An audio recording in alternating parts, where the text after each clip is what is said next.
Nicolas Veron.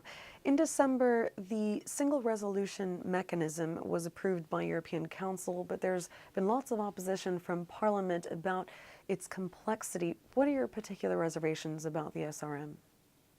Well, I think it was inevitable that the single resolution mechanism, which is about how to deal with banking crises when they happen, would be less integrated from a European perspective than the single supervisory mechanism, which has been decided and put in place last year and is being implemented under the aegis of the European Central Bank.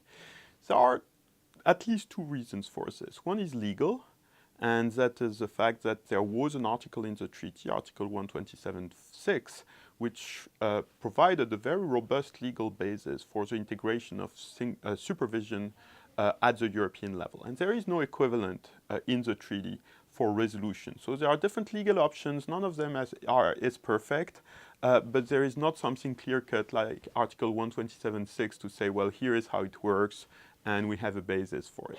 The second point, which is linked in a deep way to the first one, is a lack of political basis. And here it's because resolution, crisis management, very often involves the use of public money or at least some form of implicit or explicit public guarantee, which even if it's in the end beneficial to taxpayers, means that the public purse is at risk at some point.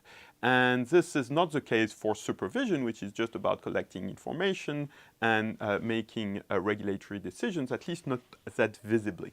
And therefore, the immediate impact of resolution discussions in the mind of the public in terms of having access to our money, national budgets, this, of course, meant that it was much more difficult to go the full road of integration in the absence of a fiscal union and a political union that neither the European Union nor the Eurozone can provide. And therefore, I personally didn't have that high expectations for the discussion in December. Actually, honestly, the text we have from the ECOFIN in December goes farther than what I thought was possible. So in a way, that's a pleasant surprise, but that has to be put in a context where I have very low expectations, and therefore it's still inadequate in terms of its stated aim, which is to break the vicious circle between banks and sovereigns and provide an effective resolution mechanism. So it doesn't break the feedback loop between banks and sovereigns. Probably it couldn't, but it really doesn't go very far. And second, it's not an effective resolution mechanism because it's so complex and there are so many uncertainties in the way it will work in practice that clearly it is not enough at this point to provide confidence in the marketplace. Now, it has to be said that resolution is a subtle matter because it's a lot about market expectations. How do you channel market expectations? What do investors think about how resolution will happen the day it happens, even without having witnessed that day? And therefore, there is a very subtle and in many ways counterintuitive interplay between legislation and actual practice.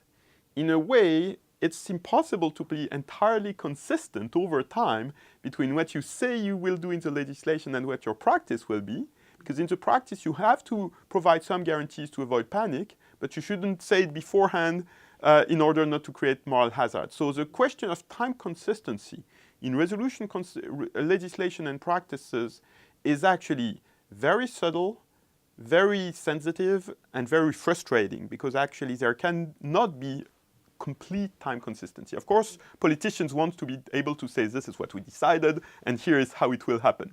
But that might be putting the bar slightly too high. If you take that sort of cynical or realistic view, I think this SRM proposal as we currently have it from the ECOFIN is not as terrible as it looks. It is not good. It can be improved. It can be improved in terms of the clarity of the decision-making process and the quality and accountability of the governance, and I hope this will happen in the course of the discussion with Parliament.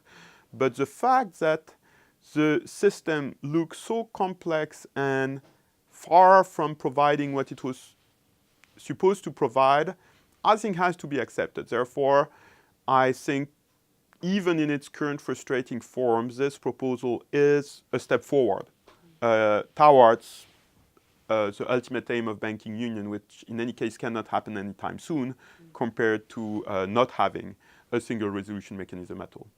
So what are your recommendations? What would your corrections be to the current plan? I think the Parliament is right to exercise its leverage to improve the text. I think the Parliament has to convince the public that it's not just exercising its leverage for its own parliamentary power and the usual Brussels turf game, but that it's exercising its leverage actually to make the system more effective. And again, this is not as simple as it sounds because of all the subtleties of this material resolution, which is very paradoxical and counterintuitive in many respects and difficult to explain to the general public. It's even difficult to explain to financial practitioners, so even for the general public, it's even more difficult. But I think the Parliament has leverage, and I think it can streamline the decision-making process, making respective responsibilities clearer. It will exercise leverage on the design of the Single Resolution Fund, which is part of the December package from the ECOFIN, but I don't think it can actually go very far in changing this resolution fund. So I think the right tactic, if I were a parliamentarian, what I would try to do is use my leverage on the fund to improve the mechanism and improve the governance and the decision-making process. But I don't think it will have leverage to change the proposal radically, and I haven't been convinced either that it would be better for Parliament to block the whole process just because this compromise is not good enough. So that means the Parliament has some leverage, but not an infinite amount of leverage, especially given the tight timetable if the aim is to adopt and finalize this legislation within the legislature before the parliamentary election in May. Indeed, given the time constraints we're facing, are the deadlines realistic? At this point, it's not impossible. It's clearly tight. All negotiators will need to show flexibility and smarts to meet the timetable.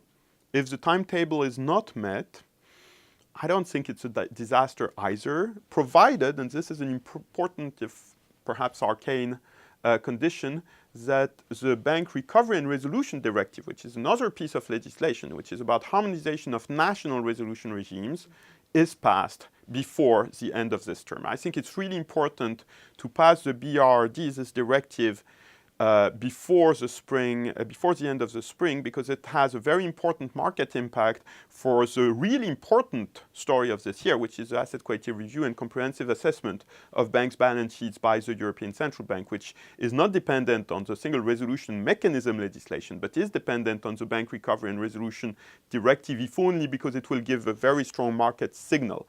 All this is a bit complicated, but my advice to Parliament is, and this is genuine, don't take the BRRD hostage to the negotiation about SRM. I know it's a temptation, and understandably so, because the EU needs this Bank Recovery and Resolution Directive. It needs it now before the completion of the asset quality review.